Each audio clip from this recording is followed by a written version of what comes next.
Writeopolis, we're not just gonna kid it. Writeopolis, we're not just gonna kid, yeah. Welcome to Writeopolis, featuring authors RJ Barker, Scott K. Andrews and Kid Power, and, often, a guest. Writeopolis is recorded live via Discord on alternating Sunday evenings. A conversational show with audience participation, bark on without the BS. Funded entirely through the generosity of our Patreon backers. Patreon.com/Writeopolis podcast. Writeopolis, we're not just gonna kid it. Writeopolis, we're not just gonna kid, yeah. Oh, now he's recording. Well, he was, and then he dropped out. But look, I'm just going to be arguing with him all night as usual. Yeah. The thing for me with that is actually, because I was thinking about it, I wrote a piece on Antichrist Superstar for My Life in Horror, because it was one of those albums that hit me at a very particular age, a very particular time, a very particular state of mind, and it was really important to me. But I think I'm probably not going to put the essay in the book. I think when Volume 2 comes around, I might even put in a placeholder that says, like, there was an essay here about Antichrist Superstar, but it turns out Marilyn Manson's a hideous human being, and I'm no longer comfortable promoting his work. So, to be fair, when I told my other half, here's a picture of kittens or something. I don't know. when I told my other half what he'd been caught doing, she did turn around and say, "Why is anybody surprised he has never lied about this?" I mean, it's a reasonable point, because I read Long Hard Road Out of Hell, and it's kind of weird how you can read that and still not really click to the fact that he was clearly a really horrendous human being. Because it's so, as soon as the allegations came out, and I was like, oh yeah, right. I seem to remember reading that book, and he wasn't just saying it. Yeah, it wasn't a pose, was it? He actually is, like, really hideous. I don't think he goes quite as far as Guns N' Roses, in that Guns N' Roses were like a documentary band of their awful life for the first album. Which is why I think it's still okay to like him. But I think he could do a bit more. But there's a grey area there. Look, I think the thing with Manson was that was really that kind of hurt for me, was that he was one of those. I mean, look, there's a lot of musician figures like that, depending on your era, depending on when you pick with pop culture, right? You get figures like Bowie. Prince was this for a lot of people. Any figure you get in music where they tell you there's a completely different way you can choose to live and be in the world, and that's fine. You know what I mean? And it's just like you really do not have to conform to all of this stuff that society is telling you have to conform to. You really can just figure out for yourself who you are, and that's cool, and it's like, as I say, there's a lot of artists that do that, and I think it's not an incalculable loss to human culture that we don't have Marilyn Manson, because we do still have Bowie, we do still have all these other people who made this great art, but I think that there's an inevitable kind of extra level of disappointment when it's someone that you kind of were invested in at one point, and you think, like, it's just like, did you have to turn out to be a gigantic creep? Really? Did you have to? Because the trouble is, for me, it's like part of what it does is for the normies, it's just yet another, well, he was called Marilyn Manson, what do you expect?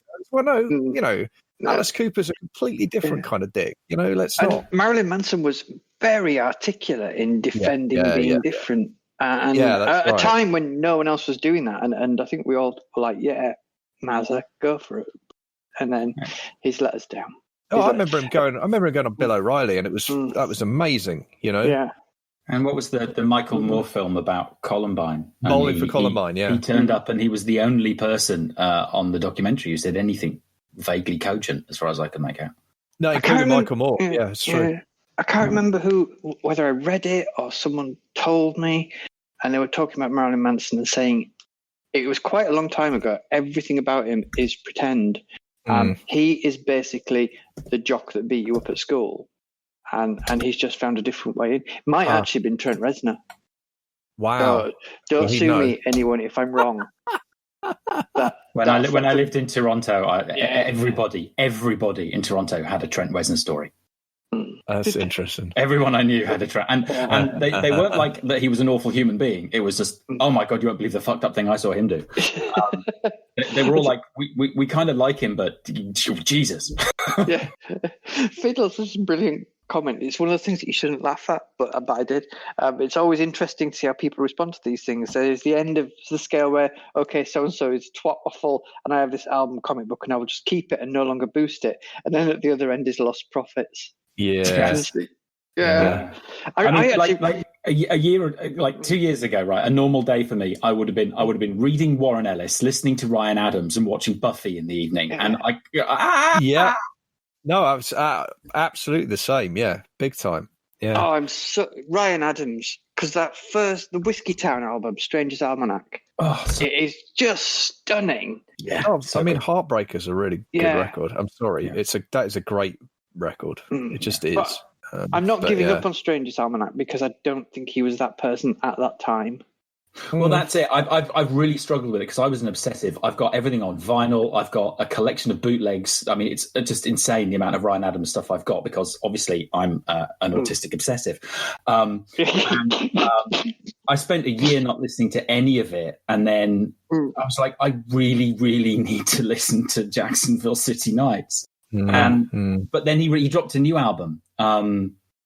Surprise, dropped it, and talk about bad timing. He dropped it the day Taylor Swift dropped Evermore.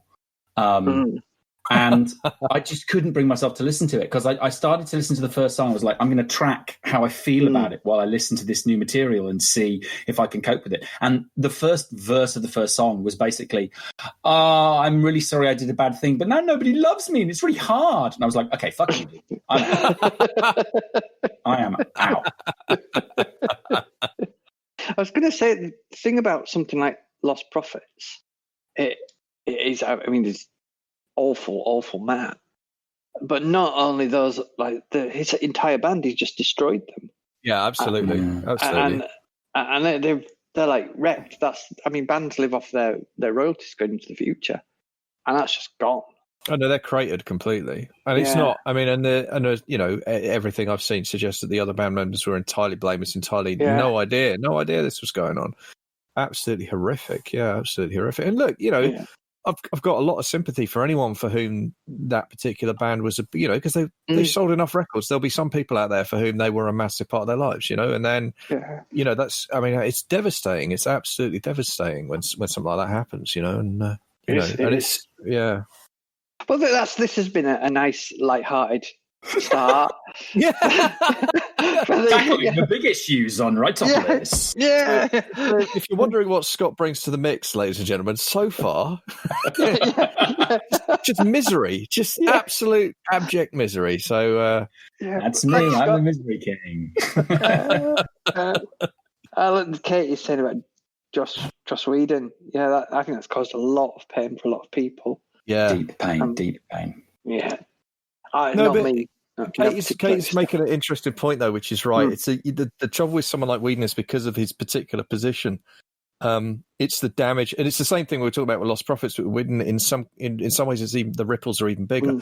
It's the impact it has on everyone else involved in the creative process. You know, because like a director is as whoever's a director or writer, it's a very, very important role in a movie, but it's one of literally 1,000 roles. In a movie, and there's 1,000, there's 999 other people who presumably are basically behaving themselves, trying to make a piece of art, trying to make something happen. Movies are basically functionally impossible to make. Any movie that happens is a minor miracle. Even the bad ones are minor miracles. They're just impossible art forms in practice to execute in any kind of reliable way. And it's so shit. It's so shit because it just buries the whole thing. And there's a ton of people who poured their heart and souls into something, and it's like, no, sorry, it's turned to shit because that particular individual is a screaming arsehole, and it's horrible, you know. I mean, imagine being poor old Ken Branagh. He had Murder on the Orient, Death on the Nile in the can. It was done. Yeah. It's been sitting in a vault for 18 months waiting for COVID to end, and now they can finally release it. And their leading man is Armie Hammer. And the movie's, it's just dead in the water. It's not going anywhere. I have genuinely never heard of him. And I thought, I was really confused when lots of people were talking about him because I thought it was a brand of toothpaste. And it was just like, what is going on here? So Did you think it was like the Aldi brand version? Was that what it was? You thought it was like the rip-off? Well, no, I thought that was the name of the toothpaste. Oh, I see. Okay, and I didn't realise it's Arm & Hammer toothpaste. Yeah. So I was just really confused for a long time. Then I looked them up. But I'd never come across you would have got a better performance in The Man from U.N.C.L.E. out of a jar of toothpaste, frankly. Oh, was he in The Man from U.N.C.L.E.? Yeah. Which one was he? He was Ilya Kuryakin. Was he? Oh, that's annoying because he was quite good. I really enjoyed him. I'm the person that actually. You're the one. It's me. I was loving it until the final act. I think it's got the worst final act of any movie I've ever seen in the cinema. I can't remember the final act. So I might have. That's my case. That's probably why you think it's a good film, RJ. To be fair.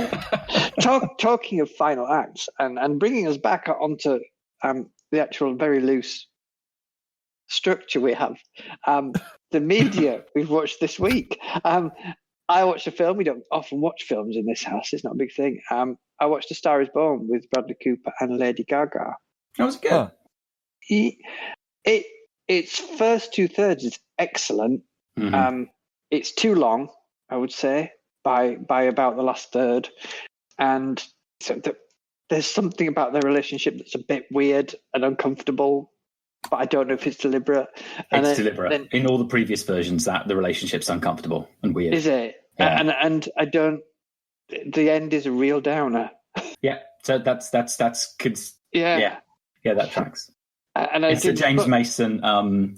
Her name's left my head. James Mason and from The Wizard of Oz, Judy Garland. James Mason, Judy Garland version that sticks in my head. But it's worth watching because, my God, you believe Bradley Cooper is a rock star. Because I wasn't really familiar with him. I thought he was an actual country star that got to act like Lady Gaga was a pop star. They got to act. Right. And he is quite amazing to watch. And Lady Gaga is fantastic as well. And what a voice. Yeah, she's incredible. Yeah. It's worth watching. I'm not sure it's as good a film as everybody says. And top trivia fact, the song, the main song that Bradley Cooper sings was written by Jason Isbell, especially for the film. Jason Osborne? Jason Isbell. Oh, Jason Isbell. Oh, he's one of my all-time favourites. He's amazing. I was a Jason Isbell fan back when he was a drive-by trucker. That's how long I've been an Isbell fan. Okay. I've seen Jason Isbell playing as a member of the drive-by truckers at New Year's Eve/day in Atlanta. Okay, I hate you. Yeah. Well, he's completely missed me, and I'm going to expect now one of you to choose him as your track for the Writeopolis. Happily, I've got 3 in mind. I'll whittle it down to 1 by the end. Don't choose Elephant. Yeah. Okay, we want to make it out of Today Alive. That song. No, I was going to go with probably Flying Over Water from the same album. That's a good track. Which always makes me cry as well, but makes me. Elephant makes me ugly cry. Crying over water just makes me. The good, clean country cry. It's a very different thing. Where an elephant, it's just like, just claw my soul out with a lump hammer. It's just, wonderful. Songs that make you cry is quite a good topic, really. Yeah. I was thinking about there's very few. Johnny Cash's version of Hurt. Yep. Yeah. And plus, I saw it with the video, which is just like a double whammy. Yeah. That's just. Yeah, which I didn't expect. There's a song called Christiana by a guy called Reverend Glasseye, which is similar effect. Can't think of many others. See, I have most of Born in the USA does it to me. That's I'm not even kidding. Like half of that album, I'll have at least a lump in my throat. So on a bad day, Glory Days will make me cry. Never mind, Downbound Train or something like that, which is trying to break your heart. Or Bobby Jean, that's the one, man. When that sax kicks in at the end of Bobby Jean, I'm just gone. I'm completely gone. But yeah, that's Boulder to Birmingham by God, I'm awful with names tonight. Emmylou Harris. Boulder to Birmingham by Emmylou Harris just makes me I'm a mess by the end of that song. Oh, back to people we're not speaking about, but Houses on the Hill by Ryan Adams gets me every single time. That's a murderous song. It is. Yeah. That back Scott, when he was good. What have you been watching, Scott, last fortnight? I watched a film on Amazon Prime called Palm Springs, which is a riff on Groundhog Day, And it's really, really good, but it has an awful opening scene. And I just don't understand what they were thinking, because it's a huge barrier to entry for the movie. And it does not in any way represent the movie you're about to watch. But it's a very funny and enjoyable riff. It's pitched right between Groundhog Day and Russian Doll. Okay. Yeah, right in the middle. Russian Doll is astounding. Yeah, and if you liked that, Russian Doll is better. Okay. Is Russian Doll Netflix or Amazon? I can't remember. But Netflix. Yeah, anyway, Netflix. Yeah. And speaking of Netflix, the other thing I've done is today I have watched the entirety of Queen's Gambit in one go. Oh, nice. Stunning. I love that. I love that so much. I saw an article that complained about her being basically magically skilled and saying that kind of killed it a bit for them. It was a very serious, dry article. And I thought, how can you write a serious, dry article out when the whole point of it is in every shot when she's not talking to someone, she has a book or she's thinking about chess. Yeah. And that was what I liked about it. Yeah. Was the fact that she was clearly, it's like being a writer. She was clearly absolutely obsessed. That was all she thought about. And that's why she was good. Yeah. Because she was insane about it. But she's just brilliant. She's incredible. Yeah. Yeah. It's a stunning performance. That. Yeah. Absolutely. So much acting just by moving her eyes half the time. Yeah. Yeah. Just a slight tilt of the head, right? Absolutely. Yeah. Wonderful stuff. Yeah, even though, as my other half always says, her eyes are weirdly far apart. Oh, I did also watch her in. I watched New Mutants finally. The last of the X-Men movies that was sort of shoved out under the radar. Right. And it, it's not very good. It's not very bad, but it's not very good. It's really middling. But there is a moment for fans of old school Marvel, Excalibur and Captain Britain and all of that when Lockheed the Dragon turns up, and I did a squeeze so big that I probably scared the neighbours 5 doors down. I was so happy to see Lockheed the Dragon on screen. It was joyous. So I have no idea who that is. Which is, I've been watching Falcon and the Winter Soldier with my little boy because he's off school. Yeah. And, I think it's actually quite dull. Oh, interesting. And the reason I think it's quite dull is because I need to go away and do my homework, I think, for it to work. I think, like a lot of those things, it's running off a lot of the fact that you're going, oh, it's them from that thing. That's why it works. That's interesting also, because we're watching that as well, but we've just finished the MCU rewatch, so we were completely primed for it. And I think it does help, because kind of, if you don't know who Baron Zemo is, for example, that whole bit doesn't really work because it does rely heavily on his backstory. You do need to have your head around the kind of the fallout from Endgame as well, which they cover quite well in Far From Home. I'd forgotten about that, but because Spider-Man Far From Home is kind of a coda movie almost. Because the arc ends with Endgame. That's that closes off the original kind of MCU arc quite neatly. But then you've got this nice little kind of it is a coda really in Far From Home, which is lovely, by the way. I will always and forever resent the MCU for making Peter Parker effectively Tony Stark's surrogate son. I think that was just a gigantic misconception of Parker as a character. I think it demeans him and belittles him. But all of that said, I just love Tom Holland so much I don't care. I'll watch him be Spider-Man all day because he's just heart-achingly wonderful. He's just perfect in my view. He's so young, and he just that blue-eyed naive optimism thing that should drive me bonkers, and he just sells it so fucking well. So anyway, all of which is a very long-winded way of saying we've been digging the hell out of Winter Soldier, but yeah, absolutely. I think it probably, I can't imagine it working really unless you've got the MCU pretty well lodged in your head because it's very continuity heavy. Yeah, the boy kind of enjoyed it for the action sequences, but I don't think he was actually that invested in it. I have I don't know if I've been doing a few Comic Cons, and when you go to Comic Con, there is a rule that you do not talk to the talent, right? That you're told as a writer in a kind of know your place writer. You don't get to talk to the talent. Anyway, we were going to the you'd not allowed to go over and speak to the important people.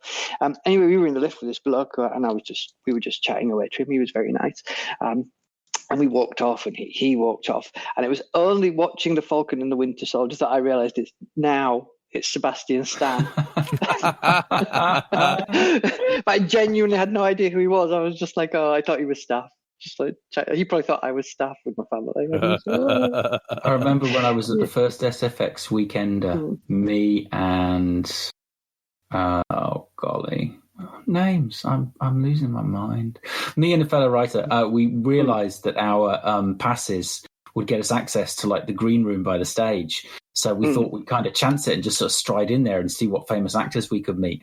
And we kind of strode in there all kind of cocky and bravado. And we were confronted by Sally Nivette from Blake 7.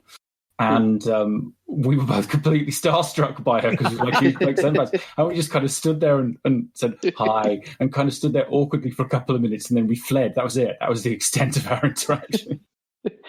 He's tiny though. He didn't even come up to my shoulder, doesn't Sebastian Stan, which I was surprised about. Really? They look big on TV, but they're not. I mean, he could definitely take me down. There's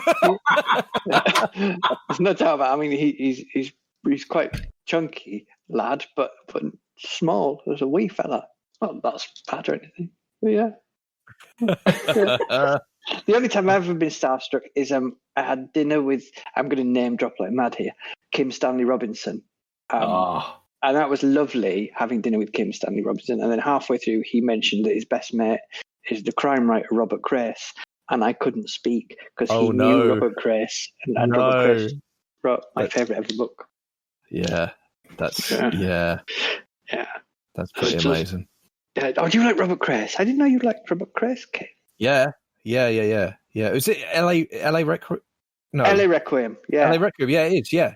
Possibly, hell, man. Yeah, what one of the crime novel, man. I mean, the thing he does with perspectives just completely blew my mind. Just all the way through it, changing perspective and getting shorter and shorter until you get to the end. That is just I remember finishing that and thinking, okay, I'm so going to rip this off. Yeah, but also, didn't you think like it's one of those where you just feel like, okay, an entire genre of fiction has just been redefined for me. I mean, that's what I think. I mean, for real, and I don't like for me that book and Crace as a writer as a whole, it is a paradigm shift. What he's doing with crime, it's I don't know. This may be a bit of a hyperbolic comparison, but I don't know. You know that thing about musicians talk about how, like with Hendrix and the guitar.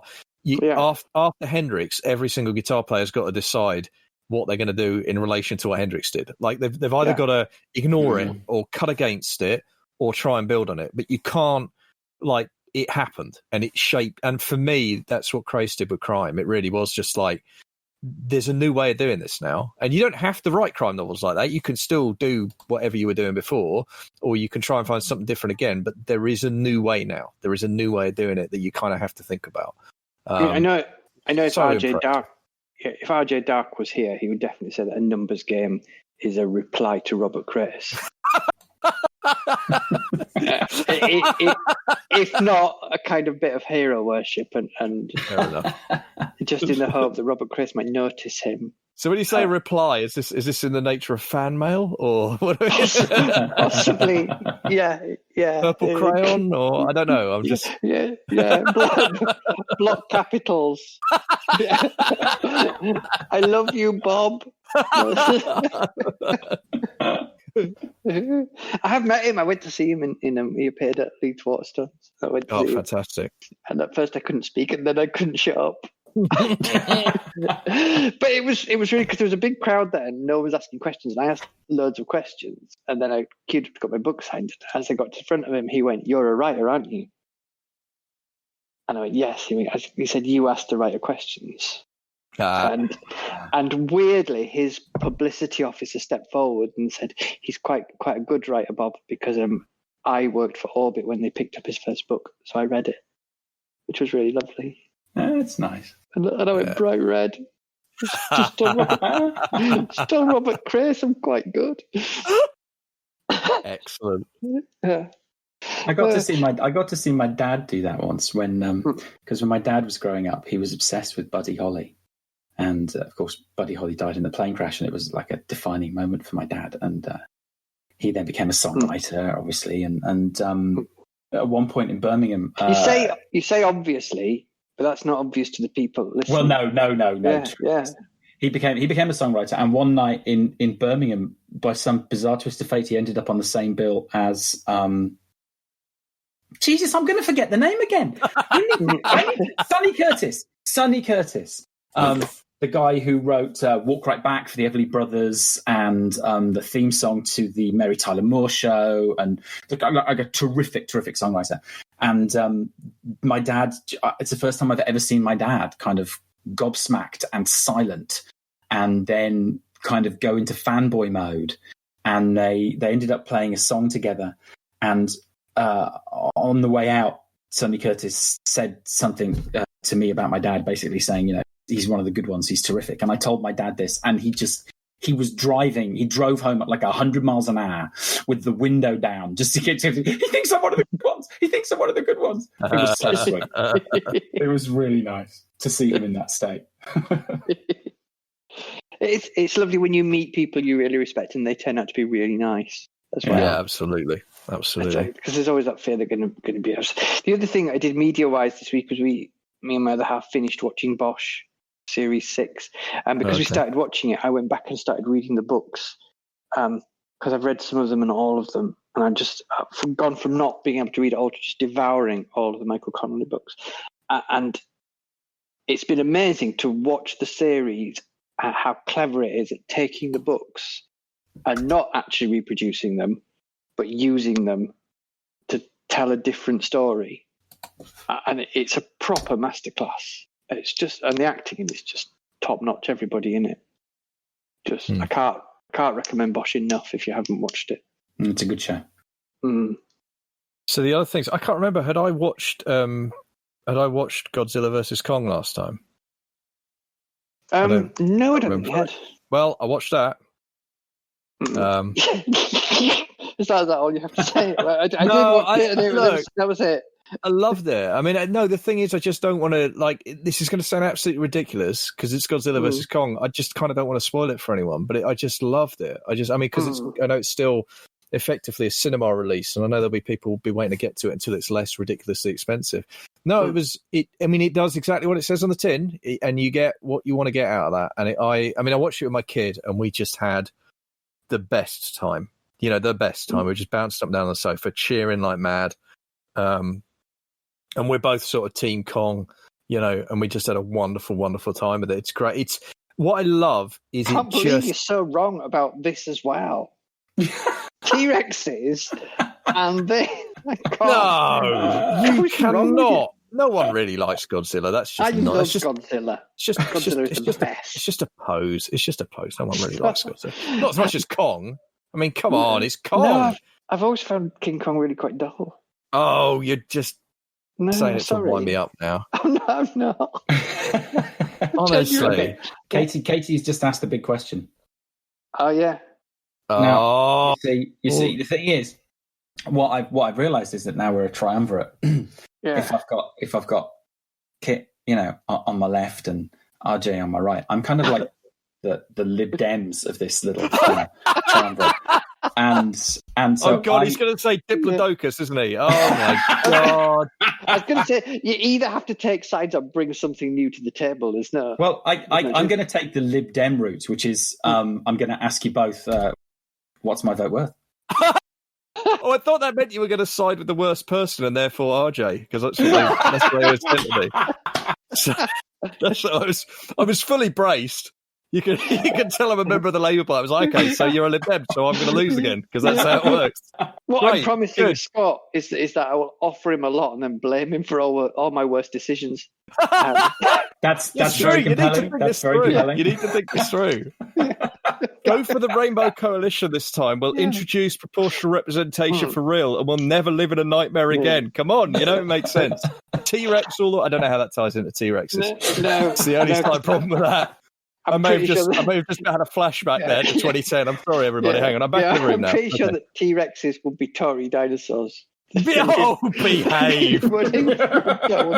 Yeah, they are. But they are the only dinosaurs with hands, so they are therefore the only dinosaurs that can vote. Well, and clearly the workers, right? Because they've got the hands to hold the tools, obviously. No, they're the learners out there for themselves. They're predators. I'll have you know, literally eating the working man and woman dinosaur. That's look, only the slow ones. Look, it's. I have them fighting between themselves. My work here is done. Now, I think we should not allow but demand Scott bring in a third dinosaur. And preferably to carry on the Lib Dem analogy, it should be just a really unpopular dinosaur. A really rubbish dinosaur. Well, I said Diplodocus. Like, nobody cares, right? Nobody cares. There's literally nobody with a Team Diplodocus t-shirt in the world. I have to say, though, I'm more invested in Kong versus Godzilla now because the chat's almost as wrong as RJ is on this, and I'm kind of devastated by that. Yeah. You've got fans. The citizens of Writeopolis are rising up against my claim that Kong is king. I'm really upset about it. But my kid's right, so that's the important thing. Yeah. Well, you can. Everyone has an opinion, and that's loud. Yeah, people are entitled to their wrong opinions, RJ. You are. That is true. See, I'm probably not going to watch Kong. And I've not watched Godzilla King of the Monsters either because I loved the Gareth Edwards Godzilla so much. Right. I just think they will all. But what I actually want from the Gareth Edwards, I want a cut of it without any people in it. Apart from Ken Watanabe saying, "Let them fight." Which is a great moment, that should be the entire dialogue for the film, and the rest of it is just Godzilla being massive. I have to say, I really enjoyed King of the Monsters. I think King of the Monsters is a seriously good time. It's really, really fun. But I mean, Skull Island is my favourite of all of them. I think Skull Island is absurdly good film. I was shocked. I am shocked every time I watch Skull Island how good it is, and I've seen it a few times now. It's like, I mean, I think it's the best King Kong movie, full stop. I think it's actually a genuinely next level brilliant King Kong movie, and I wouldn't have predicted that such a thing could exist. But something about the decision to set it just at the end of the Vietnam War, something about the decision to send. I mean, Samuel L. Jackson is just magnificent in that film. He's so great, and John Goodman, and Loki and all that lot. You've got Loki and Captain Marvel running around, for God's sakes. I mean, how could you not love this movie? See, I'm sure I've watched it and I can't remember anything about it. That's not actually being rude about the film. I think it's something that I've put on while I'm working. Right. And I have a lot of media on that just sort of washes over me as I'm writing, and I don't really pay that much attention to it.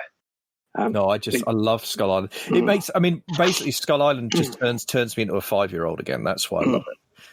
I lose all critical faculties, and I'm just, I'm just a tiny human looking at the biggest, silverback in the world and falling in love and just being like, just kill everything. Let me watch. Just eat everyone and stomp on everything and be magnificent, and I'll just watch and be happy. That's what you want. That's it. I'm a simple man with simple means, RJ. We've reached that place because Bosch has finished now, so I can't go on about it endlessly next week, which is very sad. Everybody. Yeah, I probably will. But we've reached that. What are we going to watch next? And we started The Wire, which I think I will love. But my other half was like, "This is quite grim, really, isn't it?" So we didn't carry on with that. And then we've just started Justified tonight. I was just about to say you should watch Justified. That is one of my all-time favourites. Yeah, I adore everything about that show. We're paused halfway through a rewatch. We're on about season 3, and we've taken a break, but we're coming back.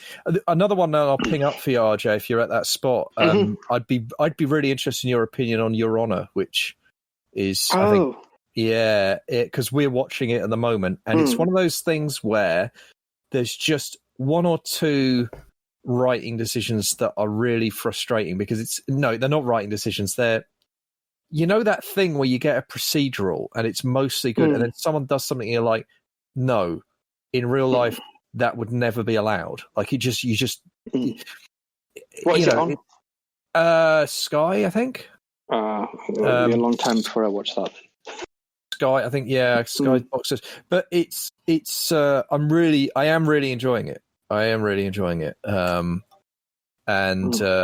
one decision aside, and it's but Cranston's great in it. The villain's great in it. It's and it's a crime. I mean, it's a really what I like about it is it's got that thing that I love, a particular subgenre of crime fiction where it's just shit spiraling out of control, more and more and more with each episode. And, Cranston's in the middle of it, just trying to hold everything together, and his knuckles are getting whiter and whiter, and it's just not happening. Like, it's just not, he cannot do it. It's not physically possible. Is he a judge in it? Oh. Yeah, that's right. Yeah, he's a judge. Yeah. And his son, I mean, this is all the first 10 minutes, so I'm not spoiling it, but his son gets involved in a hit and run, basically. And the kid who gets hit and killed is the son of the crime boss of New Orleans.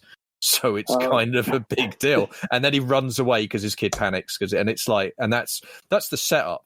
But it's this wonderful portrait. And I love crime stories that do that, where it's not like super competent criminals getting away with shit.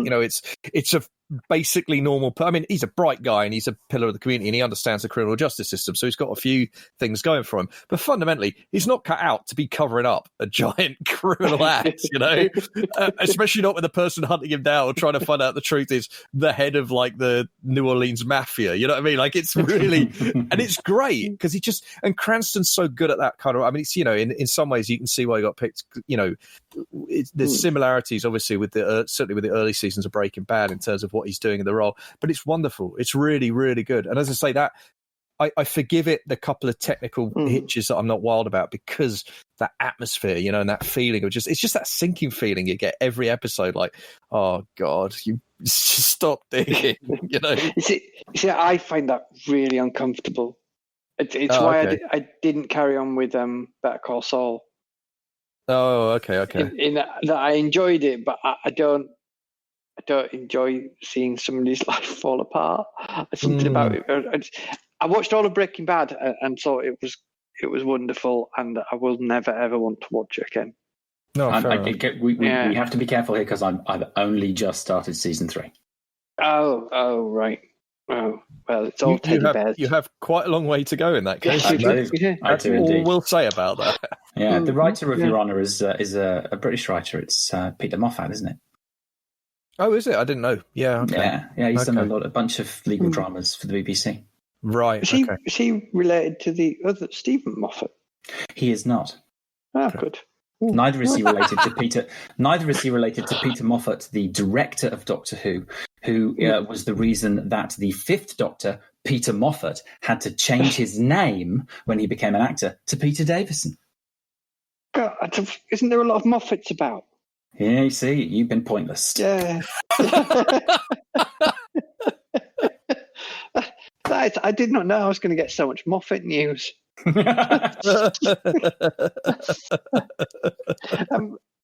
I've just started playing as well on the PlayStation 4 Days Gone, which is the free game with PlayStation thingy this month. That seems quite like it's going to be quite fun. And I've been playing Alien Nation as well, which is kind of a thingy twin stick shooter with my little boy, and it's just brilliant. It gets so hard, and we have tactics and everything. Oh, I love that. Yeah, and one of us will always be shouting at the other, "You're blocking my line of fire." It's quite good when you've got an 11-year-old shouting, "You're blocking my line of fire, Daddy!" That's what, you see, our version is my kid yelling at me about, "You've got to let me get the bow. I'm much better with it than you." When we're playing Fortnite. Is that a primal bow? Don't pick that up, Dad. Don't pick it up. Just leave it. Just leave it. I'm coming. the thing we play with my boys is he loves the collectible element of it. So if there's something that's like super rare or shiny, whether he'll use it or not, he will get it. And there's no mechanic once you've picked a thing up in this game for dropping it again. Nice. So you end up on level 37 with the pea shooter, and he's got the super duper heat-seeking rocket launchers. Nice. Yeah, you go. You're going to use that now. Oh, See, it's worse because I've actually had kiddo tell me, "No, drop it. Like, actually make me drop the thing. Put it down over there." Okay, all right, yeah, I'll put it down over there. Oh God! You see what Katie's just put? That's shocking. Annika Rice is actually called Anne. That's one of those facts I'm going to choose to unlearn. Actually, I think you'll find it's just that her middle name is Ika. No. That No, makes sense. no, No. no, No. no. No. No, I'm going with it. You can't stop me. I'm talking of free games on the PlayStation, by the way. I've been playing Subnautica, and that is I am in love. I am absolutely in love with that. And so's Kiddo, and it's great because I'm playing ahead of her, so I can give her subtle hints so she doesn't get completely dispirited, because it's quite opaque at times. But yeah, God, I love that. You see, our house is exactly the opposite way around with that game. Oh, right. He's well ahead of me. Nice. And he's telling me what I can do because I quit. Because I just kept. I said, I need cave sulfide. I can't find it. I'm not playing this game anymore. Well, I'll give you a clue. If you go in the caves. I can't go in the caves because I don't have enough air. I die. Yeah, it's a bit of a conundrum. Yeah, I grant you, it's a bit of a conundrum. And he's there going, "Oh, that's because you need a sea moth, Daddy." Oh, shut up! Shut up with your sea moth. I don't care. I don't like games. Yeah, whereas my kid's like sulking because I've got research stations, and she's also, I have to say, she stopped playing for 3 days, and this is a bit unfortunate. She crashed her submarine. She built this really it's the sea moth. She built it before I built mine, and she was really proud. I've got a submarine, you haven't, Dad. And then she crashed it into an island, and it beached it on one of the only islands in the game, by the way. This is not a game where there's a lot of land to start with, but she found a piece of land, she launched it up the beach, and then she couldn't get it off again. Well, and she actually stopped playing for 3 days with a massive, so she went back to playing Brawlhalla or something. Brawlhalla? Yeah, she's a big fan of Brawlhalla. I've never even heard of that. It's like Super Smash Bros. It's one of those kind of, but it's good because you can play it online versus other people because there's no chat or anything, so it's perfectly safe. That's quite good. So my boy is a big Roblox fan. He has a computer. He plays Roblox in his room. Yeah. Mm-hmm. But I've limited the amount of Roblox he can do per day because I'm evil. Best if you're an 11-year-old. What are we working on? Because we're 3/4 of an hour into it. I haven't actually got to the writing bit yet. So. We clearly don't need guests anymore, do we? We've clearly got this covered. We've never needed guests, though. That's just so we seem like there's a point. Fair enough. I'm still working on the novel mainly. Kay has pointed out 45 minutes in and we still have no idea who Scott is. Well, it's off topic, but it's on brand. What can I tell you? So, go on. Yeah, Scott, do you want to introduce yourself? Which we should have done 45 minutes now. I am the master and you will obey me. Oh, God, how do I... No, I can't introduce myself. No. Okay, you're ask me questions and I'll answer them. But if I introduce myself, I worry that I'm just going to sound like some awful egotistical arse. No, that's fine. Just go on about all your awards and stuff. My third book, Children's Crusade, was shortlisted for the Kitschy Awards, but it did not win. And you've got a film out based on one of your books. In fact, it came out on Blu-ray this week. School's Out Forever, the film of my first novel, which has lots of killings. You might want to tell people the title. It's called School's Out Forever. And it's had really good reviews. It did, actually. It did get really good reviews. I mean, it's interesting. Having your work adapted for the screen is a very interesting process because obviously what ends up on screen is not what's in your book. He's taken elements of about a third of the book and used those to drive the plot, and he's conflated a bunch of characters, and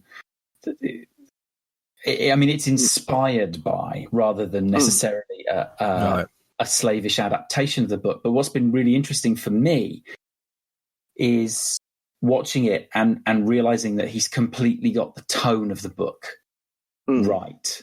Okay.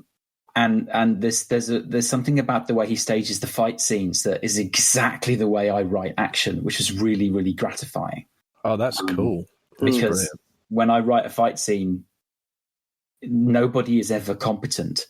Everybody's panicking and everybody's just trying to survive, and it's scrappy and it's frantic and it's awful, and then you feel terrible if you win and you go and throw up. And he doesn't like film any of the specific fights from the book, but the fights in the film are just so completely the way. I was really thrilling to see that. And I watched it with my girlfriend, ex-girlfriend now. And she did say, she's never read the books, but she did say that was so your tone of voice. That whole film was just, it was exactly the way you think.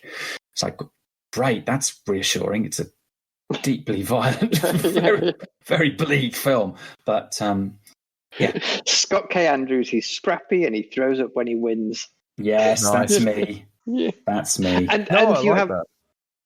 and novels. You have many novels. Tell us I do. of your novels. Okay, all right. All right. So I'll give you the plotted career history. Okay, and if I Yes. start wittering too much, tell me to shut up.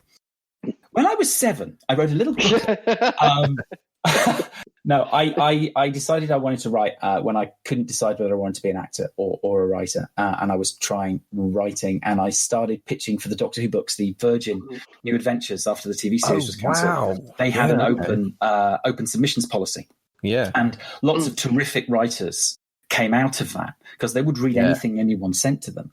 But the thing was, in order to submit, the bar was really, really high. You had to write the first 20,000 words of the book, and then you had to write a 20,000 word synopsis of the rest of the book. And it was not allowed to contain dialects under any circumstances. That's the rest of the book, isn't it? Like, Yeah, it was. how was long a is lot. a novel these days? Anyway, It was sorry. a lot, and That's so a the lot, bar for entry was quite high, and that's how they managed to have an open submissions policy. Right. And I did one, and I sent it in, and I got a lovely letter back, and it went on for 2 pages, and it took the pitch to pieces, Right. but it was all really constructive. And at the end of it, and it was clearly not a form letter, and at the end of it, he said, "Look, don't be downhearted by this rejection. We don't go to this much trouble if we don't think it's worth it. Please pitch to us again." Wow. And Good. I thought, well, that single crumb of encouragement was enough to sustain me through 10 years of constant rejection. And I pitched a couple more, and I just couldn't get in there. So then I moved to Toronto in the mid-90s, and by that point I was obsessed with comic books. I was reading Gaiman and Hellblazer, and all that DC Vertigo stuff was just amazing to me. So I put the word out when I arrived in Toronto. I went there to study my master's. If anybody knows any comic book people in Toronto, please introduce me to them. And so I ended up hanging out with people like Ty Templeton, who did the Batman animated series comic book, and wow. a guy called Max Douglas, who was drawing Spider-Man 2099 at that point. And so Max and I, off the back of Max, he got me sort of permission. He asked his editor at Marvel if I could pitch a story for Max to draw. So I pitched an issue of Ghost Rider 2099, which is long defunct. It was a Warren Ellis book, looping back to the earlier conversation. It's all very cyberpunky. He was like an android Ghost Rider who was fighting the evil corporations in cyberspace. It was really like 90s, man. And so I wrote an issue of that, and Max drew it, and we got paid for it, but it never came out. It was the idea was it was going to be a file story, Right. like sits in the drawer until their regular team needs a break, and then it gets pulled out and run as a one-off. So it exists, but it never got released. And then I did an issue of an X-Files ripoff for Caliber Comics called Raven Chronicles, which remains to date my only published comic book. And so this is like my second attempt. And I thought, okay, I've had a published comic book. And at that point, I was really confident. And so I just started cold calling people. And bizarrely enough, I got through to Alyssa Whitney at DC Vertigo. She was the editor of Sandman and Hellblazer. And I said, can I just pitch you anything at all? And she said, well, we're doing this new book called The Dreaming, which is going to be the sequel to Sandman. So you can pitch me something for that. I was like, oh, okay, all right. And so I went off and I wrote a pitch for a 3-parter. And I sent it in, and she came back to me and she said, "This is the best pitch I've ever read." Quote. I'm going to run this by Neil Gaiman, and but that's just a formality. So I'm going to pencil this in to be the opening book of The Dreaming. And I was like, "Da-da, I have made it! Cha-cha-cha, do my happy dance." And then, because I was obsessed with Highlander at that point, I called up the editor of the Highlander novels and I said, "I'm just about to have a major comic book release. Can I write a Highlander novel, please?" And he said, "Yeah, as soon as you get a contract for that Sandman thing, come back to me and we'll get you to write a Highlander book." And I was like, "Oh, okay, now I'm in." I was like, "Cha-cha-cha-cha." And then Alyssa Whitney didn't talk to me for 3 months. I just sat there waiting and waiting and waiting. And it was clear she was dodging me. And eventually I got back in touch with her and she just said, "Well, it's a first." Oh, no. Neil turned it down. Neil didn't like it. Oh. I was like, "Wait, what?" Oh, God. What? He didn't like it. He thought it was too continuity heavy. It's like, wait, what? But you, and yeah. I fumed and I raged and I sulked and I lurked and I muttered darkly about how evil Neil Gaiman was for about 10 years, until I dug the pitch out of the loft a few years back and I read it and I was like, he was right. It wasn't all that. But that was my, and at that point my visa in Toronto ran out and I had to come back to the UK, and I was like, boom, that's my comic book career over. I've got to start again, third time lucky. I didn't get Doctor Who, I didn't get the comics. So I was back in London, and I was thinking, what am I going to do now? So I started working on the Doctor Who. When you said back in London, I immediately saw like a rainy London and Scott in a long duster coat. That's with right. His Crombie hat on and underneath the streetlight smoking, about to go on a case. That's right. Yeah. Me and John Constantine both. Yeah. In my head, Marlborough lights on the go. Absolutely. Yeah. But the addendum to that comic book story is I did, as a side note of that, I did go to the New York Comic Con in 95, and I had two amazing things happen. I had an evening where I was at a dinner table with me and Max and Mike Vignola and Alex Ross. And we would just, Alex Ross and I turned out both to be big fans of like old, obscure British comedy albums. Huh. I'm shocked to learn this about you, Scott. I know, it was ridiculous. and so we had this lovely nerdy night where me and Alex Ross were sitting across the table shouting things at each other, much to the confusion of everybody else. You know, I'd be like, "Balham, gateway to the south." And we would fall about laughing and everyone was just like, "Wait, what?" Okay, Alicia, I can't say on mic what you just said, but I have a story about that individual, which if ever we meet down a pub, I'll tell you, because it's probably libelous, but yeah. Anyway, side note aside. But also that day, I went to the Marvel offices in the morning and the DC offices in the afternoon, and that was a hell of a great day. And I didn't get any work out of either of those meetings. I crashed and burned. I got into the office of the guy who commissioned her, who was the editor of Hellblazer. I pitched him my Hellblazer story, and he just was not interested in the slightest. Anyway, I came back to London, and I started going to the Doctor Who pub. I'm talking for too long. Should I stop? No, keep going. Okay. The chat are loving this. The chat are complaining at us for not letting you do this before. So, okay, Alicia, all I will say to you is that there is a reason why that individual was not in the series of audio plays that I wrote, and it wasn't because he was so lovely. Okay, so I came back to London and I started going to the Doctor Who Pig pub that happened at the Fitzroy I prefer the Doctor Who Pig. The Doctor Who Pig. It was. I tell you, we would all get together. We'd talk about Doctor Who. We'd go hog wild. It was bigger on the inside. It really was. Yeah. Okay. Yeah, and there were loads of amazing people there, and you know, I got to meet all sorts of really interesting people who were writing the Doctor Who books that I hadn't been able to get commissioned for, and lots of people who were commissioning for magazines. So I thought, well, I'm going to treat this like a traditional job. I'm going to do my apprenticeship. I'm going to look at this as a career ladder. So is that how you know Jason Arnott from the Doctor Who things? Yeah, and it's how Jason refusing to come on Writeopolis. Arnott, as he's called. Yeah. Jason dead to us Arnott, as we affectionately call him.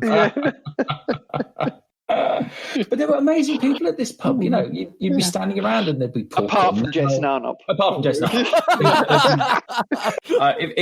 If we want to go down the road of insulting Jason at every turn, I'm very much up for that. Well, he's not here to defend himself. He's not here to defend himself. So what are you going to do? I love him dearly. Yeah, he's a wonderful man.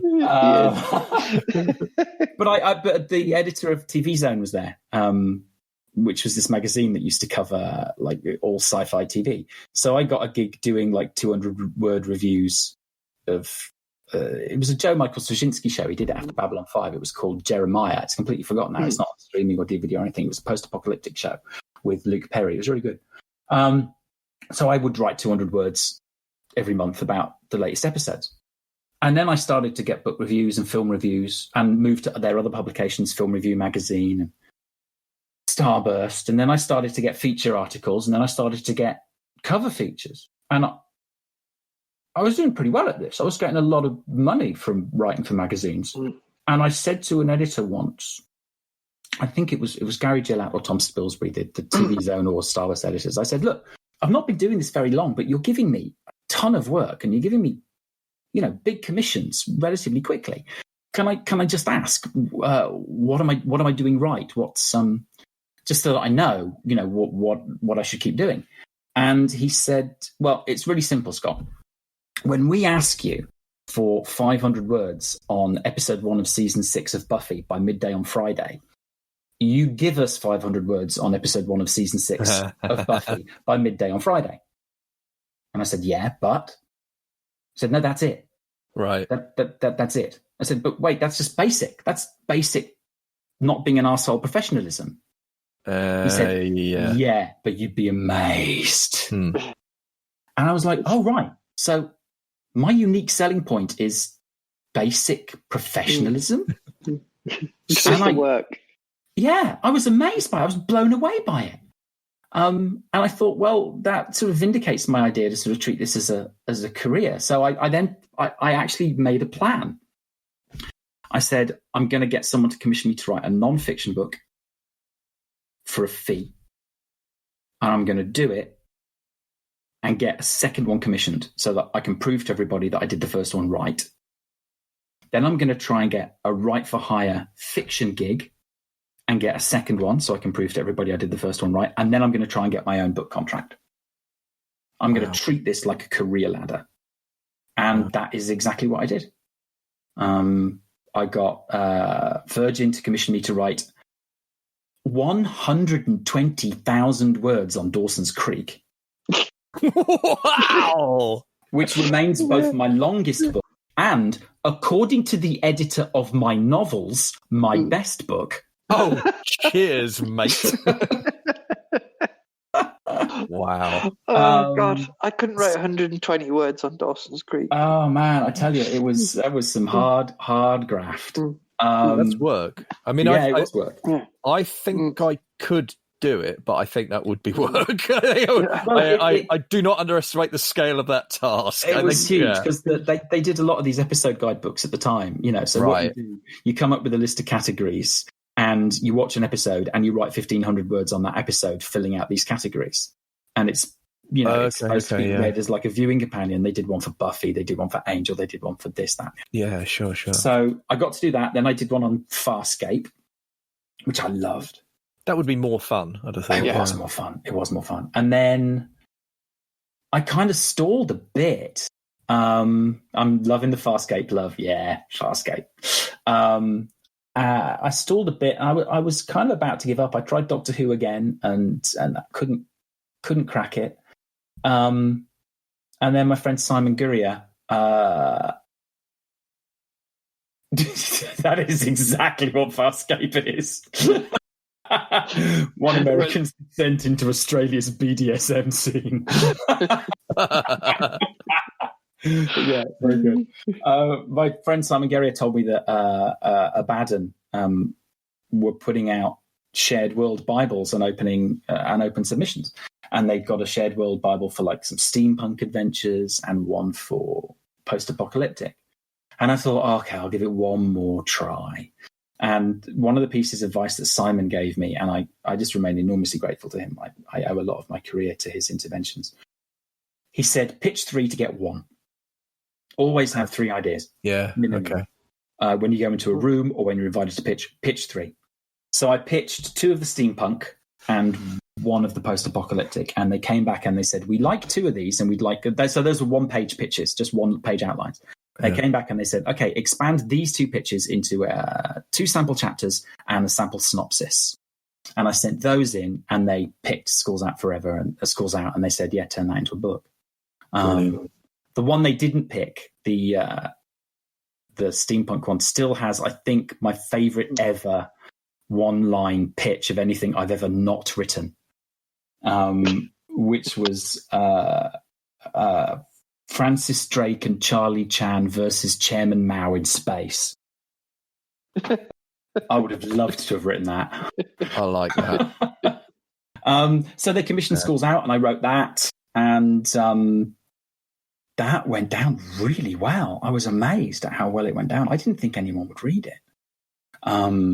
But Tiger Aspect came in pretty quickly for the TV rights, but it didn't go anywhere. And they commissioned a sequel, and it eventually turned into a trilogy, and the third one got nominated for the Kitschies.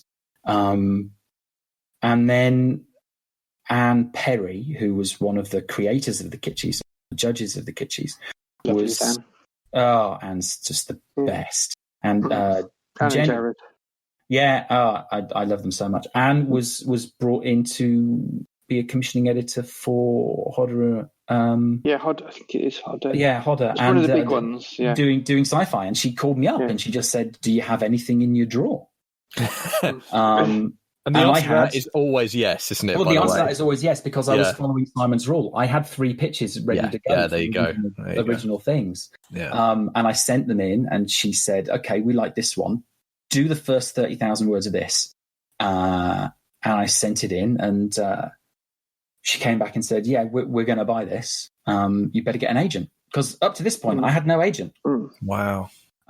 So I was I'd been looking at agents, and I knew who I wanted to be my agent, which was Ollie Munson, who was representing Lauren Bucas, who's just an amazing author. And so I went to him and I said, "Look, I've got a deal. I just need someone to negotiate it for me." And being a wise man, I was basically offering him free money. He says, "Yeah, that's fine." And amazingly, they called me up. He called me up one day when I was at work at the Foreign Office, and he said, "Okay, they've offered you X for the 3-book deal." I was like, "Oh, that's amazing! That's brilliant!" And he said, "Yeah, call your jets. If you give me 10 minutes, I'll double it." Nice. I was like, "No, come on, really?" He's like, "Yeah, I'll get back to you." And I swear to God, 10 minutes later, he called me back and he doubled the offer. Nice. I was like, that's why you have an agent. Apparently, that 10 minutes is why you have an agent. And you kind of don't begrudge him the 10% either at that point, do you? God, that's the thing. You're like, well, okay. Yeah. That's work. That's impressive. I think Scott is the first writer to come on Writeopolis, and actually have got there through doing hard work and proving the thing that everyone always says, well, it's not actually true. It's not actually about who you know. But in Scott's case, it actually was. To an extent, yeah. But it's still true. Who you know gets you so far. It can get you in the door. But if you're terrible, or if you're a twat, or if you're unreliable, if you're lazy, if you're slow, if you're absolutely. Yeah. You're not going if you don't have the right work at the right time. Yeah. As well as the thing. Because for me, you always ask this question about urtext, and this isn't an urtext as such, but it lies at the root of. I said, don't you be getting out of the format? Yeah, We're very into rigid. Rigid adherence to the structures. I'll get there. But it lies at the root of a lot of what I do with my job. And I got a lot of this from my dad as well, because one of the things my dad always said was that when he was commissioned to write something, it was the work he often enjoyed most. The sort of yes, he's released lots and lots of albums, but he also was commissioned to write 6 90-second songs for an Open University series about home improvement and energy. Oh my God. My son is checking in on me. Wait a minute. I'm fine, Tom. Yes. I was just checking you hadn't died. I haven't died. Good. Okay, good. All right. Love you too. Bye. Because yes, I talk in my death. Maybe he wasn't referring to died in that way. Maybe it was more. No, he would. Yeah, I think he probably. Oh dear. I watched this. There was this series again. I mentioned wanting to be an actor. There was a series on BBC Two. It was in the 80s. It was a series of actors' workshops, and they get a bunch of actors in, and they get an actor to come. I love those. They're hysterical. They're amazing. And they had like Derek Jacobi, and they had Simon Callow, and they come in and they stand in the middle, and it's all about being an actor, project from the diaphragm and find the psychological reality of the character and all of this stuff.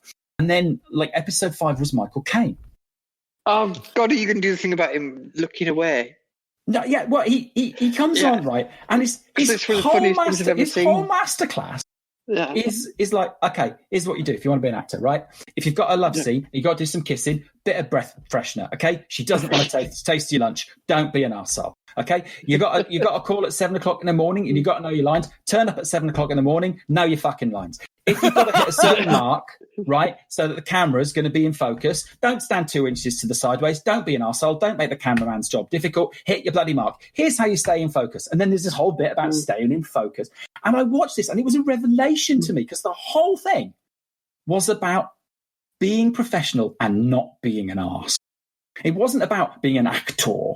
It was a masterclass. I'm going to sound pretentious now. It was a masterclass about life. It was, here's how you live your life. Here's how you treat the people around you with respect. Here's how you treat your job with respect. And here's how you get on.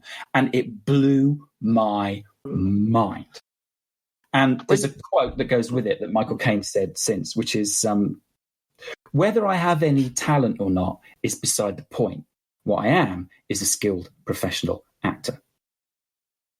And that's it for me. I don't think writing is. I think writing is a craft first and an art second. And I think that if you're trying to make any kind of creative endeavor, your objective is not to create art. Your objective is to communicate and to entertain. And if you communicate and entertain well, every now and then, if you're lucky, you might stumble into art. And so that's how I've run my career. The quote I think of for that, which is very similar, and it's from Aaron Sorkin, and it's from, I think, I'm trying to remember the actress who he uses to ventriloquize the line, but it's obviously his thought. It's in West Wing, and there's a sequence in it where there's the poet laureate, and she wants to do this protest about landmines, and that means they can't invite her to the dinner, and there's this whole back and forth. And Toby's really upset because he really likes her poetry, but he also wants her at the dinner, and she can't come, but she's going to do the thing anyway. It's typical West Wing stuff, but there's a beautiful moment at the end where she says, my job as an artist is to compel your attention for as long as I demand it. And that's always stuck with me. Like, that's it. And then she says, and if I stumble on truth along the way, then so much the better, or whatever. You know what I mean? Like, there's some kind of finesse about it. But, like, that's the job. That's the job, right at the center. And if you take your eye off that, you fuck everything up. And if you stick to that, actually, you stick to that and you really work at it, the rest kind of will follow, you know? But you got to get that right. That's it. That's the, When Scott was talking about being an actor, it just reminded me of what Mark Catley said, because Mark Catley also started out as an actor. And that's right. Just saying that he wasn't actually good enough for anyone to hire him, so he started writing to write his own plays so he could be in them. Which Pinter was the same. Yeah, I just love that. You talk about writing for magazines. This is absolutely nothing to do with anything we've spoken with before. It just occurred to me when you were talking about it. And it's just one of my favourite things ever. And it's an excuse to tell everybody, basically.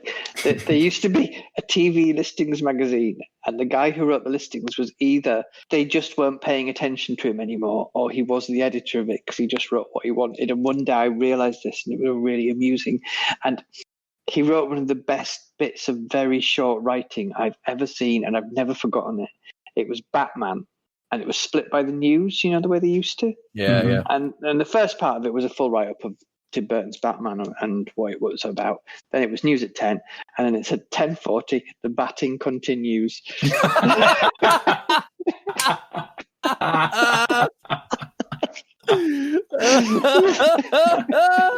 I've always wanted to meet that person and just say, you have made my years and years just fill me with joy. Just that.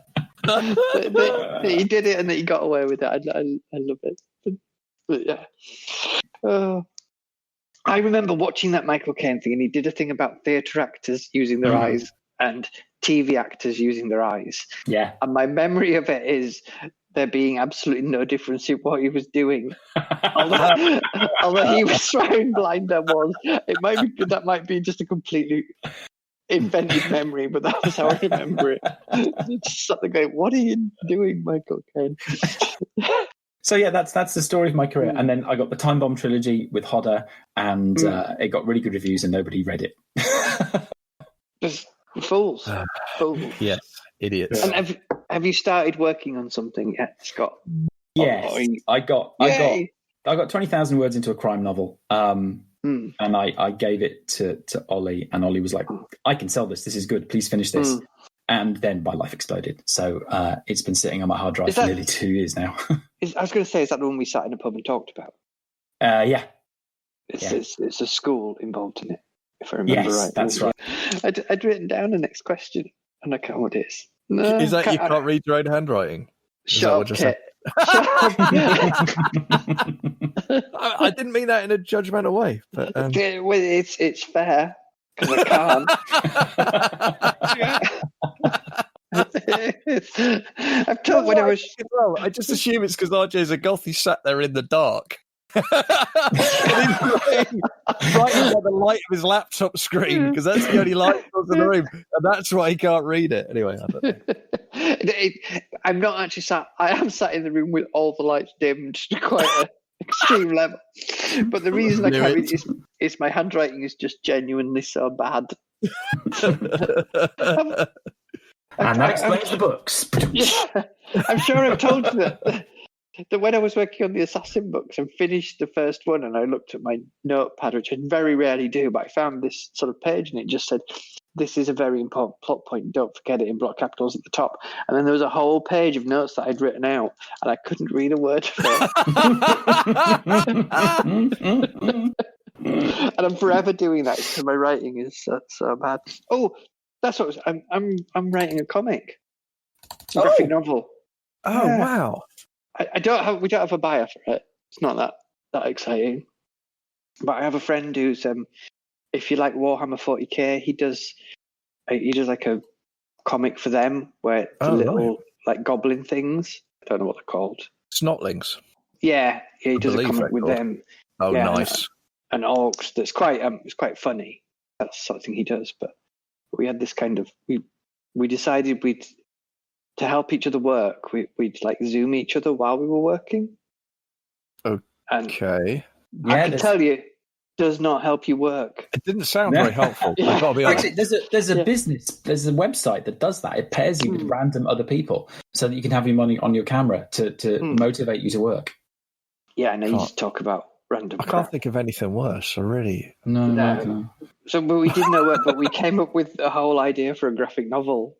And he was like, "Yeah, I'll draw it." And so I'll write it then. So we're on with that. That's brilliant. That's my new excuse not to write the books I should be writing. Yeah. Oh, I've just noticed Stark Holborn is in the house. Yeah, guys, go and read Trigonometry.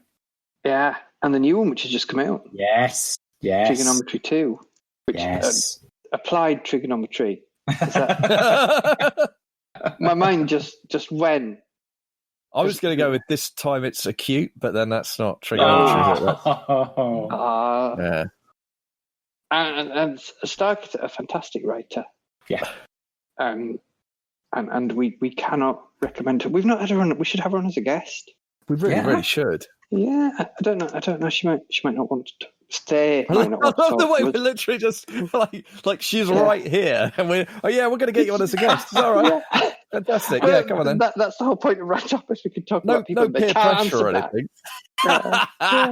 Fantastic. 10 Low. That is Stark's other new book, which you should definitely check out. I got to read an early version of that, and it was brilliant. So yes, check out. Do you notice they've not said whether they'll come on? Mm-hmm. This whole conversation is like one huge subtweet, and just Yeah. stuck there, not being able to reply. Yeah. What we should do is we should just all go silent and stare at the screen, just to put pressure on Stark until they agree to come on. They're typing. They're typing. You have reminded me, RJ. I just wanted to mention quickly the other things I have been doing in terms of not really work, but I've done some podcasts lately, which will be coming out soon. So the podcast I do with my friend Christine Kelly called Human Bondage, which is about the James Bond movies. We've just recorded You Only Live Twice with James Murphy, and that's going to be coming out in the next week or so.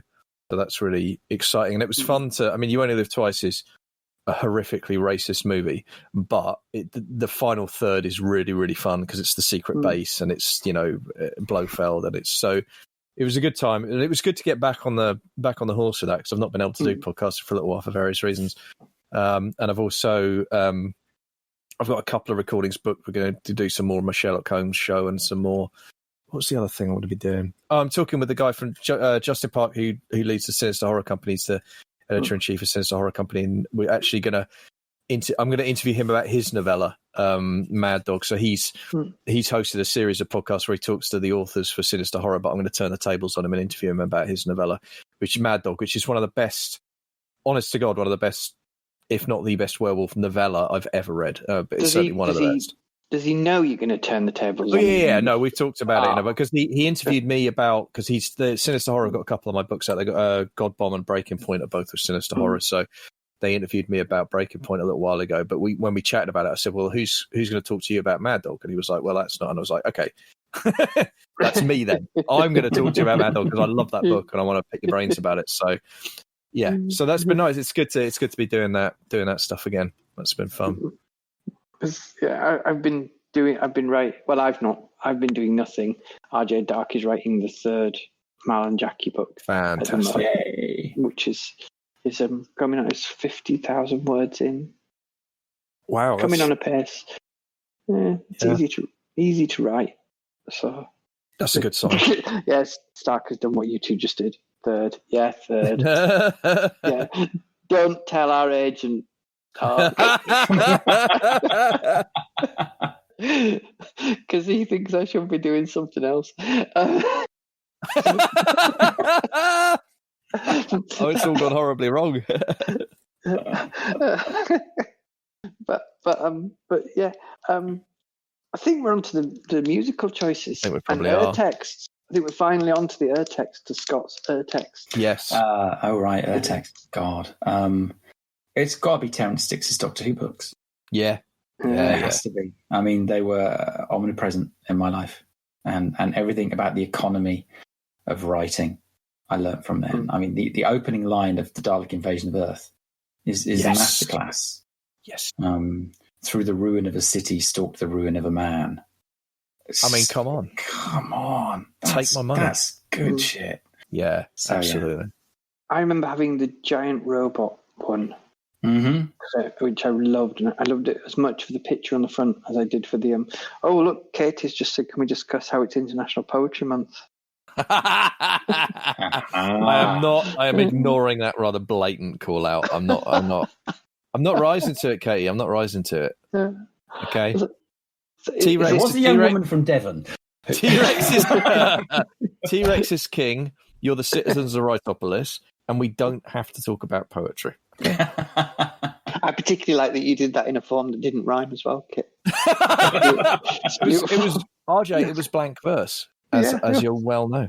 Yes. Oh, look at dude playing to you. Just throwing the gauntlet down. No, they're lyrics. You can tell because there's a tune, you see, all this stuff. There's a meter, there's a tune. They have to be sung to be fully appreciated. That's the whole point. Poetry is, song lyrics without... Basically, poetry is rock and roll stars who have no friends and therefore can't make music. So they just push it out and pretend it's something when it should be a song or GTFO. See, I totally agree with you that lyrics are not... Push me to it. I didn't want to get into this. I'm live and let live. I will not be shamed on this issue, okay? I will not. I do agree with you that lyrics are not poetry, which is why you're actually have to stab people that call Jim Morrison a poet. Slightly controversial, but there's no losers in that at all. That's perfect. Yeah, I agree. My dad gets really annoyed that the first line of his Wikipedia bio is a songwriter and poet. He's like, no, that's not right. Absolutely not. Absolutely not. Full stop. Yeah. I have to say though, as well, Scott, Terrance Dicks for me. There's several actually of Terrance Dicks paperback Target novelizations that I read to death. For me, the one is Terror of the Autons. I think that's a terrific book, an absolute masterclass. And it's one of those where it's like the original serial is actually very, very, very good, but it is also just slightly disappointing if you first read the book. That's how good the book is, Yes. And for me, it's the other thing that he did that I think is unparalleled. His ability to sketch a character in about 50 words or 100. I will never forget Gooch, the radio operator who's got eggs again for his lunch. Yes. And he's just so disappointed that his wife knows he doesn't like eggs. And every day she makes him eggs. And it's just, this guy has a level of pathos that you don't get in most like hardcore drama stories or romance novels, anything like that. All of this pathos in this guy in about 100 words. And then he gets murdered by the master. Just... squished, and it's just like, God almighty. And none of that's in the show because you can't really do it in the same way. Isn't that a wonderful escape from a miserable relationship from that? Being murdered by the master. Yeah. To be fair, if it's Delgado, there's worse ways to go than being killed by Delgado's master. To be fair, it's kind of an honor. Just think about the whole story behind that. If every day you went out and your partner made you something she knew you hated, that's not a happy home. You need out of that relationship. That's abusive. Being hit by a shrink ray is perhaps slightly extreme as a solution. Of course, the sad part is he gets shrunk to like 2 inches tall and then placed in the lunchbox next to the egg. So there's a really like horrific coda to it. It's like, but actually, even in death, he couldn't escape the boiled egg. So really, I don't know, man. The master was actually working for his wife. And it was a hit.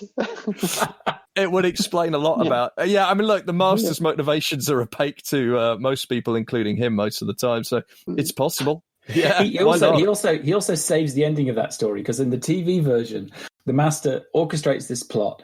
The alien is appearing and is going to take over the world. The doctor's standing next to him, and the doctor has completely failed to defeat the master at every turn.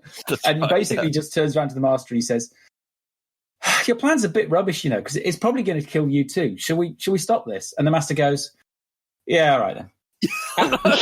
And they team up and they defeat the bad guy. And it clearly bothered Terrance Dicks because in the book, it's exactly the same, except in the middle of the scene, the brigadier just pulls his gun out, sticks it in the master's face, and threatens to blow his brains out. That's right. And then he has a paragraph of internal monologue where the master's like, well, but then again, a bullet to the head would kill me. So, okay. It's wonderful. Yeah, absolutely. Absolutely. Yeah, because you have the master kind of, that's right, his internal monologue, he kind of grudgingly gives space to the doctor's argument, doesn't he? He kind of says, well, it's possible, they are a bit dodgy, the Nestine, maybe it won't. And then, as you say, and then the punchline is just like, and also I'm probably not going to regenerate if I get shot in the face. Yes. Yeah, okay. Time to switch sides. Fair enough. So good. So good. What an amazing talent. And the fact that, actually, Scott, to go back to your point about professionalism, I don't know if it's true, but the story is that he'd write one of those in a weekend, because he knew the story inside out. He had the script. He knew what he wanted to do with it. Bang. And the quality does not suffer appreciably. No. That's a lot of writing for a weekend. Oh God, I mean, they're it really short is. novels, but it's 40,000 words, I think. But enough. If anyone here is lucky enough to have the Blu-ray that just came out of season 8 of Doctor Who, there's a documentary on it about Terrance Dicks, talking about his career. And at the conclusion of the documentary, Frank Skinner, who's presenting it, is allowed into Terrance Dicks' writing room, where even his wife has never been. No one was ever allowed into his writing room. And so he goes in there, and you're a little worried. He's walking into this room where his wife was not allowed, and he's like, "Oh God, what is he going to find in there?" But no, it's just full of books, which is a relief. And as it pans around, these piles of books with this, the little writing desk that Terrance Dicks uses is dwarfed by these mountains of books and videos, and you can pick out the title of one of the books because the spine is written in big red letters, and it's Simenon. And it's a biography of Georges Simenon, the guy who wrote Maigret. Wow. And the thing about Georges Simenon was he would write a novel in 3 days. Huh. All of his books were written in 3 days. He would sketch out the plot on the back of an envelope, always the back of an envelope.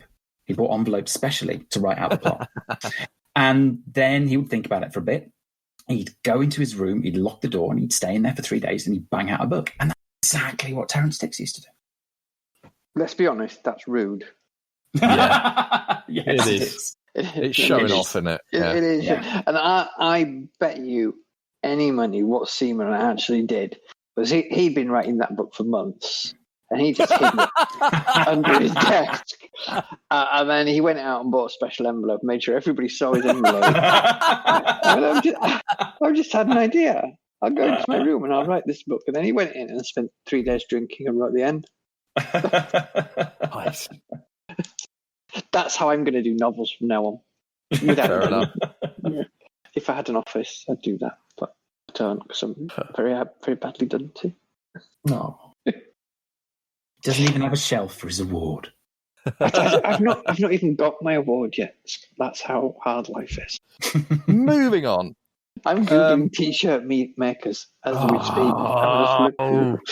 Should we do songs? I think we should because it's getting late, man. Yeah, let's surprise Kit with them. No, I'm prepped, man. I've got it. I've already. In fact, I've already said it. If you'd been paying attention, you'd know, RJ, what my song's going to be. Yeah, but that's if you've been paying attention. I hope you all heard that. That sputtering that just happened. Yeah. Note it well, gentle readers. Yeah. Come on then, Kit. Shall I go first, RJ? Because I know what song I want. So it's by a country music recording artist called Jason Isbell, who was once 1/3 of the mighty Drive-By Truckers before he went solo and got sober, which was both turned out to be very good decisions on his part. Mm-hmm. And it's I believe the album's called Southeastern, and the song, or is it Southwestern? No, it's Southeastern. Thank you. And the song is called Flying Over Water, which is a beautiful, simultaneously soaring and melancholic song. And yeah, just a wonderful, wonderful song from an absolutely incredible album. Do you like Magnolia Electric Company by any chance?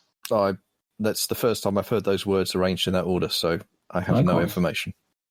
Because I think if you like that, you'll love Magnolia Electric Company. I might send some to Scott to listen to, and he can tell you they're good. And then you might actually have a listen. Yeah. I think that's a good process. Yeah, if we use Scott as the filter from now on, RJ, that's probably. So wait, does that make me too to RJ's Heisenberg?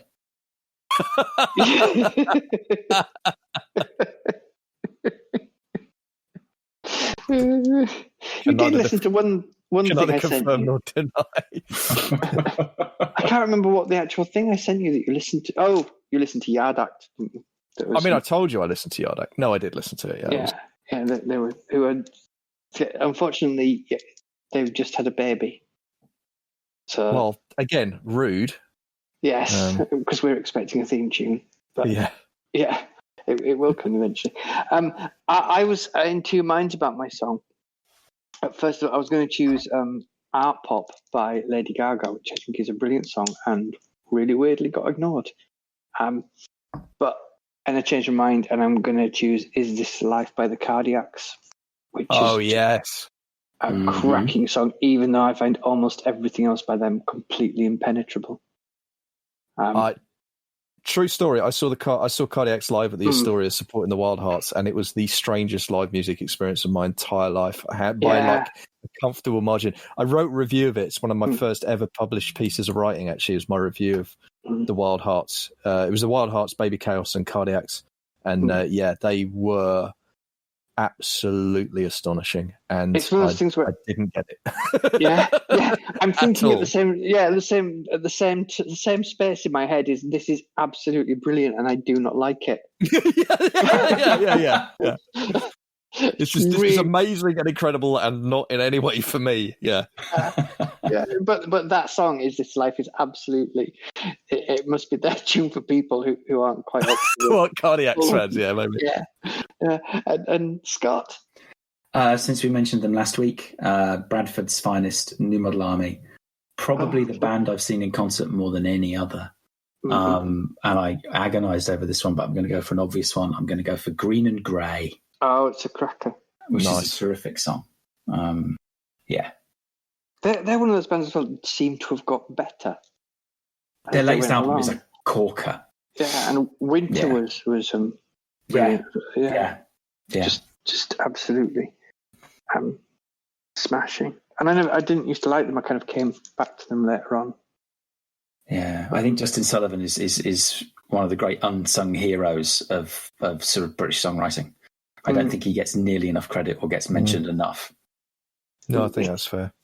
Yeah, he's quite. Oh, we've got all serious, haven't we? Yeah. Moment of respectful silence there for New Model Army. Yeah. Yes. No humour to be found here. Yeah. You can't far too worthy. You can't actually grow up going out in Bradford and being slightly alternative and not like New Model Army. It's probably not allowed, is it? No. No, it's not. When I used to go out, I used to like, no, you have to like New Model Army. Even if you don't like them, you have to pretend. But you don't have to wear clogs. We all have limits, and I'm not wearing. That was what occurred to me. When you were talking about the Terrence Dicks books, we hear a lot that the film is never as good as the book, and a lot of film adaptations. I don't know if the citizens of Writeopolis know this, but film adaptations and books are usually written in quite a hurry with not enough information. I think that's fair enough to say. Books of the film that are better than the film. Oh. Yeah. Maybe that's a thing to think of for next time. Yeah, I'm going to need to think about that a bit. When Stark Holborn will be joining us. Book of the film. She's not agreed to it, but I'm just saying. So wait a minute, but let's be clear about what we're talking about here. We're not talking about. We are talking about a book that is the novelization of the film, but is also better. That's exactly what. Just to be specific, okay. Yeah. I mean, I need to think about that. Because the only one I can think of, and it's cheating a bit, is The Exorcist. That's cheating a lot. Yeah. That's not cheating a bit. That's completely cheating. It's even more cheating totally when you realize. cheating. It's even more cheating when you realize I've never seen the film. That's like, well, I think I'm going to go with Hamlet. I mean, that's just, you can't. I thought the film came first. I thought it was the book. I didn't know. Was it the book first? I believe it. I think it was a novel. Yeah. Well, maybe I'm wrong, but I think it was a novel. I'm going to ask the internet. Ask the internet. Maybe I'm wrong. Yeah. Maybe I misjudged you, RJ. Maybe that is fair. It's a weird one because the only ones I can think of where it's a novelization where I've enjoyed it, I still think the movie's better. I mean, I have a lot of time for the novelization of Natural Born Killers, but I mean that's one of my favorite movies in the world, and I don't think the novelization I've got a straight no-brain winner for you. I've just googled it, and it was the book of the film, but no one else needs to Google that now. It wasn't, was it? I knew it was. I knew the novel came first. I knew it. Novel 1971, film 1973. Thank you so much. Damn it. Carry on, Absolute Scott. cheat. Absolute cheat. You see, you can't. Are you sure this isn't RJ Dark? you sure he hasn't snuck on the call? You I didn't think do that that. might have been. Yeah. Yeah, I feel like I'm in a Um, David Cronenberg movie where there's two Jeremy Irons and one of them's not, bang out of order. Stark Holborn has replied to me just making up the fact that they're coming on with what? This is how we do, ladies and gentlemen. Yeah, we'll email you the details, Stark. Well, you're here Honestly, anyway. the mistake they made in that David Cronenberg film is if you've got two Jeremy Irons, what you want is you want David Cronenberg Jeremy Irons and you want Playaway Jeremy Irons in the same film. You were going to tell us a book, or you said You were. You had a hands-down winner. no-brainer. Yeah. Phantom Menace. I mean, not by read the book, definition, it would almost have to be. Yeah, I can see that. It's got to be better. It's written by Alan Dean Foster. Yeah, and okay. it's not the Phantom Menace. So it's got to be the Phantom Menace. Yeah, well, yeah, we have a winner. Sight unseen, we have a winner. Yeah.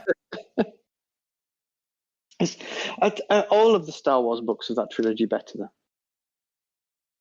I would imagine. I mean, yeah.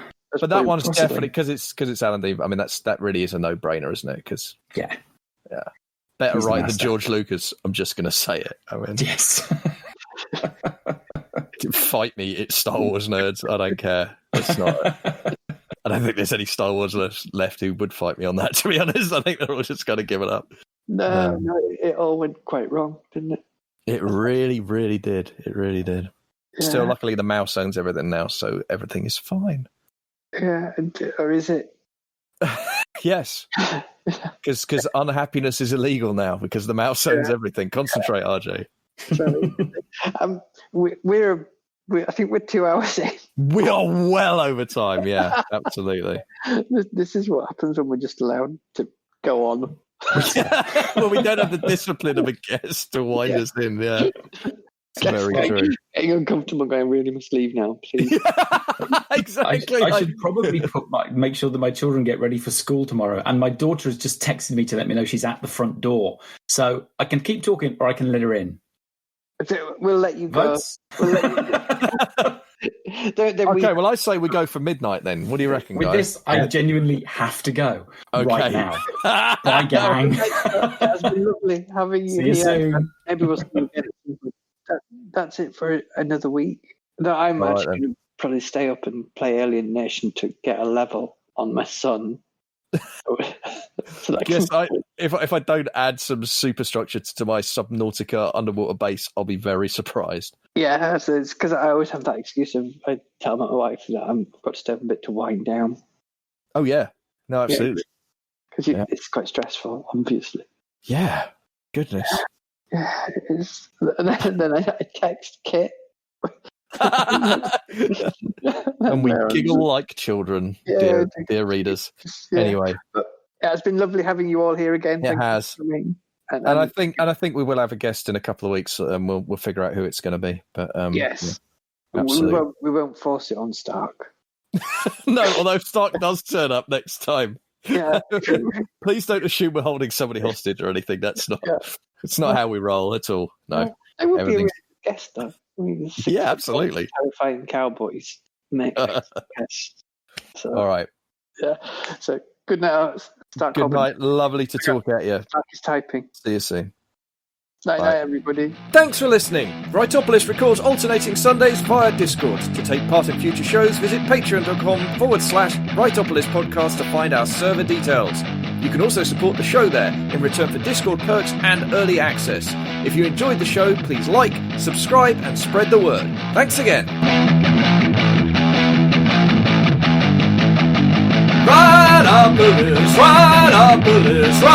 Writeopolis, we're not just gonna kid it. Writeopolis, we're not just gonna kid, yeah.